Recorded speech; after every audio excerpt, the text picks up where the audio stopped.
এই দীপাবলির সময় আপনারা হয়তো নানান ধরনের প্রদীপ ঘরকে সুন্দর বা আলোকিত করার জন্য জ্বালিয়ে থাকেন, সেটাও আবার অনেক পয়সা খরচা করে। কিন্তু আমরা যদি চাই তাহলে খুব কম খরচের মধ্যেই আমরা আমাদের ঘরকে সুন্দর ও আলোকিত করে তুলতে পারি, যেটা দেখতে এতটাই সুন্দর লাগে যে যিনি দেখবেন উনি বলতে বাধ্য হবেন যে একে আপনি কিভাবে বানালেন বা এগুলো কিভাবে বানালেন। তাই আমি আপনাদের জন্য আজ নিয়ে এসেছি শুধুমাত্র জল দিয়ে বা একদম কম খরচে আপনাদের বাড়িকে আপনারা কিভাবে আলোকিত বা সুন্দর করে তুলতে পারেন। তো তার জন্য দেখুন কিছুই লাগবে না, শুধু লাগবে কিছু কাঁচের বাটি, গ্লাস বা যেটাই আপনাদের বাড়িতে থাকে। স্টিলের হলেও কোনো ক্ষতি হবে না, দেখতে খুবই সুন্দর লাগবে যদি বাড়িতে এই ধরনের কিছু ফুল থাকে। যদি না থাকে, বাইরে যদি কোনো টাটকা সুন্দর ফুল পান সেগুলো নিয়ে এসে ছিঁড়ে এইভাবে জলের মধ্যে ফেলে দিতে পারেন। আর তাও যদি না থাকে, সকলের বাড়িতে তো এই নেল পালিশ তো থাকেই, তো সেই নেল পালিশ যদি এইরকম একটা ছোট কাঁচের গ্লাস বা ছোট কাঁচের বাটি নিয়ে এইভাবে একটু তার মধ্যে কিছুই করতে হবে না, একটু একটু এইভাবে নেল পালিশ দিয়ে দেন, তাহলেও দেখবেন দেখতে খুবই সুন্দর লাগবে। বা শুধুমাত্র জলের মধ্যে এভাবে একটু হলুদ বা ঘরে যদি কোনো কালার থাকে এভাবে একটু ফেলে দেখবেন, এত সুন্দর লাগে এগুলো দেখতে, কে যেই দেখবে সেই কিন্তু তাকিয়ে থাকবে। তো দেখুন এটাকে আমরা কিভাবে বানাবো। তো তার জন্য এখানে আমি নিয়ে নিয়েছি একটা টুথপেস্টের প্যাকেট। তো যে টুথপেস্ট আমরা কোলগেট বা যে কোনো টুথপেস্ট আমরা যেগুলো ব্যবহার করি সেই প্যাকেটগুলো সাধারণত প্লাস্টিকের হয়, তো সেগুলো আমরা এখানে আজকে ব্যবহার করব প্রদীপ জ্বালানোর জন্য বা আমাদের ঘরকে সুন্দর ও আলোকিত করার জন্য। তো এখানে আমি একটা টুথপেস্টের প্যাকেট নিয়েছি, যেটাকে আমি দুপাশে কেটে বাদ দিয়ে তারপরে মাঝখানে এইভাবে এটাকে কেটে নিচ্ছি। এভাবে কাটার পরে দেখবেন এর মধ্যে অনেকগুলো টুথপেস্ট আছে, সেগুলোকে ভালো করে পরিষ্কার করে নিতে হবে। তারপরে এর মধ্যে যেন কোনো জল না থাকে, ভালো করে শুকিয়ে নিতে হবে। এবার শুকানোর পরে এটাকে আমরা এইভাবে একটু ভালো করে একটু চ্যাপটা করে দেব, যাতে সমান ভাগ হয়। এবার কি করব, এর মধ্যে আমরা দাগ দিয়ে দেব যাতে আমাদের কাটতে সুবিধা হয়। তো এইভাবে আপনারা একটা পেন্সিল দিয়ে এইভাবে দাগ দিয়ে দিতে পারেন। এতে কি হয়, টুথপেস্টের প্যাকেটটা নষ্ট হবে না, আর কটা আমরা এই টুথপেস্টের প্যাকেট বের করতে পারবো সেটাও আমরা বুঝতে পারবো। তো সেই জন্য আমি এইভাবে একটু গোল গোল করে দাগ দিয়ে দিচ্ছি, এতে আমার কাটতেও সুবিধা হবে আর এই টুথপেস্টের প্যাকেটটা নষ্ট হবে না। তো এইভাবে আমি 6 পিস এখানে দাগ দিয়ে নিলাম। এবার এটাকে কেটে নেব। তো এইভাবে আমি কেটে নিচ্ছি, লম্বা করে এভাবে প্রথমে কেটে নেব, তারপরে যে গোল দাগ দিয়েছি দাগের সমানভাবে এটাকে এইভাবে কেটে নিচ্ছি। আর আপনাদের যদি আমার ভিডিও এতটুকুও ভালো লাগে তাহলে অবশ্যই একটি লাইক করে দেবেন, আর আমার চ্যানেলে নতুন বন্ধু হয়ে থাকলে চ্যানেলটিকে সাবস্ক্রাইব করে নেবেন এরকম নিত্য নতুন টিপস দেখার জন্য। বাজার থেকে তো আমরা অনেক জিনিসই কিনে আনি, সেটা আবার অনেক পয়সা খরচা করে, কিন্তু কোনো জিনিস যদি আমরা ঘরে বানাই আর সেটা আবার খুবই কম পয়সার মধ্যে, আর সেটা যদি দেখতে খুবই সুন্দর লাগে, তাহলে আমাদের মনে একটা খুবই আনন্দ হয়। তো সেই জন্যই আজ আমি আপনাদের জন্য নিয়ে এসেছি এই জলের মধ্যে প্রদীপ জ্বালানোর একটা টিপস, যেটা হয়তো আপনারা দেখে ভাববেন যে এটা আবার কি, কিন্তু এটা যখন জ্বলবে তখন দেখতে এতটাই সুন্দর লাগবে যে যেই দেখবে সে নাম করতে বাধ্য হবেই হবে। তো এভাবে গোল গোল করে এই টুথপেস্টটাকে কেটে নিচ্ছি প্রথমে, আর এইভাবে কাটার পরে তারপরে যদি এটাকে এভাবে 4 ফোল্ড করে দেন তাহলে রাউন্ডটা খুব সুন্দর চলে আসে। আর তারপরে যদি এইভাবে একটু কেটে বাদ দিয়ে দেন, তো এইভাবে আমি 6টা টুথপেস্টের প্যাকেট 6 পিস কেটে বের করে নেব টুথপেস্টের প্যাকেটটা থেকে।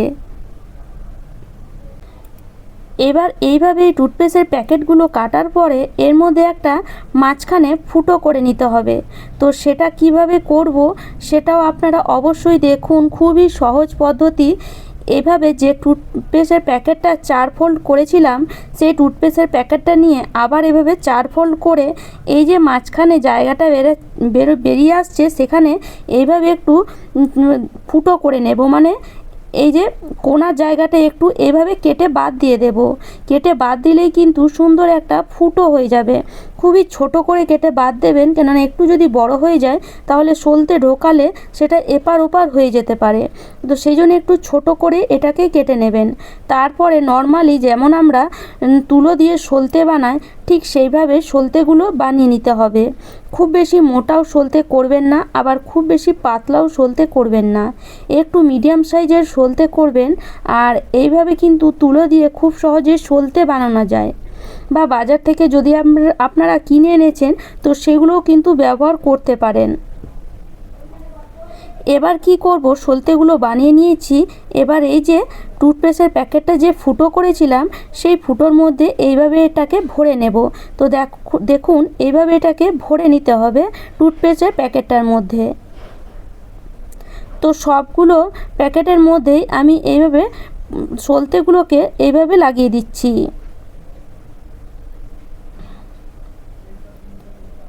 আর এগুলো আপনারা আপনাদের বাচ্চাদেরকেও বানাতে দিতে পারেন। বাচ্চারা কিন্তু এসব জিনিস বানালে তাদেরও খুব খুশি লাগে। যখন এই প্রদীপগুলো জ্বলবে তখন তাদেরও মনে খুব আনন্দ হবে। তো সেই জন্য বাচ্চাদেরকেও বানাতে দিতে পারেন। আর এগুলো বানাতে খুব বেশি সময় লাগে না, শুধুমাত্র 15 থেকে 20 মিনিট যদি হাতে থাকে তাহলে এগুলো খুব সহজে আপনারা বানিয়ে নিতে পারেন। এগুলো বানিয়ে আগে থেকে রেখে দিলে সন্ধেবেলায় যদি এগুলো জ্বালান দেখতে খুবই সুন্দর লাগবে। তো দেখুন এখানে আমি কোনো তেল ব্যবহার করব না, শুধুমাত্র এখানে মোমবাতি দিয়ে এই প্রদীপগুলো জ্বালাবো। তো সেখানে আমি নিয়ে নিলাম কিছুটা পরিমাণ মোমবাতি। যদি বাড়িতে গলা মোমবাতি পড়ে থাকে সেগুলো এখানে আপনারা খুব সহজে ব্যবহার করতে পারেন। এইভাবে শুধুমাত্র গলিয়ে নেবেন। তারপরে এই মোমবাতিটাকে কিছুক্ষণ ঠান্ডা করে নিতে হবে। খুব বেশি গরম দিলে কিন্তু যে টুথপেস্টের প্যাকেটগুলো আছে সেগুলো একটু গুটিয়ে যায়, গলে যায় না। একটু ঠান্ডা করে নেওয়ার পরে একটু হালকা গরম থাকবে, তখন এগুলোকে দিয়ে দেবেন এইভাবে, মানে এই মোমবাতির লিকুইডটার মধ্যে এইভাবে ফেলে দেবেন। দেখবেন সবগুলো খুব সুন্দরভাবে জমে যাবে। এইভাবে ফেলে দিলে কিন্তু এর মধ্যে যে মোমবাতিটা লেগে থাকবে সেটা কিন্তু খুব সহজে জমে যাবে আর জ্বলবেও খুব ভালো। অনেকক্ষণ ধরে কিন্তু জ্বলবে, সারা রাত ধরে জ্বলবে। একটা মোমবাতি যদি আমরা নর্মাল জ্বালাই সেটা কিন্তু অনেকক্ষণ জ্বলে না, মোটামুটি 5 থেকে 7 মিনিট একটা মোমবাতি জ্বলে। তারপরে মোমটা গলে গলে পড়ে মানে দেখতেও বাজে লাগে, আর তারপরে সেটা নিভে যায়। কিন্তু এইভাবে যদি আপনারা জ্বালান এটা কিন্তু সারা রাত জ্বলবে, মোমটাও গলে কোথাও পড়বে না, এর মধ্যেই মোমটা লেগে থাকবে, যেটা দেখতেও খুব সুন্দর লাগবে। গোলাপের পাপড়িও এর মধ্যে আপনারা দিয়ে দিতে পারেন। যদি গোলাপের গাছ থাকে বাড়িতে, গোলাপের পাপড়ি এর মধ্যে যদি দিয়ে দেন দেখতে আরোই সুন্দর লাগবে। তো দেখুন এভাবে আমি এক এক করে যে সলতেগুলো বানালাম সেগুলো আমি এভাবে দিয়ে দিচ্ছি। একটুখানি লম্বা হয়ে গেছে সলতেটা, তো এইভাবে আমি কেটে দিচ্ছি সলতেটা। তারপরে এই যে একটা সুন্দর আমার যে বাটি আছে সেই বাটির মধ্যে এটাকে আমি দিয়ে দিচ্ছি। এইরকম যদি আপনাদের কাছে কোনো থালা থাকে থালার মধ্যেও কিন্তু বানাতে পারেন। ছোট্ট একটা থালার মধ্যে যদি জল দিয়ে একটু এরকম ডেকোরেটারে যদি ফুল থাকে, মানে ডেকোরেটর করার জন্য ফুল থাকে, বা যদি গোলাপের পাপড়ি থাকে তো সেগুলো ফেলে দিয়ে তারপরে এইভাবে একটুখানি সলতে ফেলে দেবেন।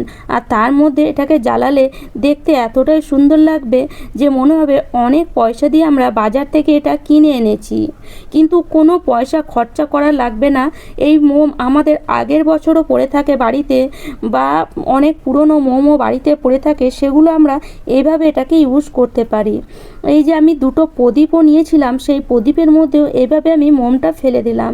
তো দেখুন সবগুলো আমার রেডি হয়ে গেছে। এবার আমি আপনাদেরকে জ্বালিয়ে দেখাচ্ছি কত সহজে এগুলো জ্বলবে আর কত সুন্দরভাবে জ্বলবে। তো এখানে আমি আরেকটা মোমবাতি জ্বালিয়ে নেব, কেননা দেশলাই জ্বালালে একটাতেই শেষ হয়ে যাচ্ছে আর বেশি পরিমাণে দেশলাই কাঠিও খরচা হবে। সেই জন্য আমি আপনাদেরকে এইভাবে জ্বালিয়ে একটা মোমবাতির সাহায্যে জ্বালিয়ে দেখাচ্ছি। দেখতেই পাচ্ছেন দেখতে কতটা সুন্দর লাগছে, মানে যিনি দেখবেন উনি কিন্তু অবাক হবেন। দেখুন দেখতে কতটা সুন্দর লাগছে। মানে নর্মাল এটা একটা কাঁচের বাটি, সেটাকে যদি এইভাবে একটু সাজিয়ে ফেলা হয় আর এর মধ্যে যদি প্রদীপ ফেলে দেওয়া হয়, যদি আমরা এইভাবে বানিয়ে এর মধ্যে ফেলে দিই তাহলে দেখুন দেখতে কতটা সুন্দর লাগছে। তো পুরো ঘরও আলোকিত হবে আর এটা দেখতেও সুন্দর লাগবে আর আমাদের খুব বেশি পয়সাও খরচা হবে না। দেখতে পাচ্ছেন সবগুলো আমি জ্বালিয়েছি এক এক করে। তো খুব সহজে কিন্তু এভাবে আপনারা জ্বালিয়ে এই দীপাবলিকে খুব সুন্দর আর খুব আলোকিত করে তুলুন।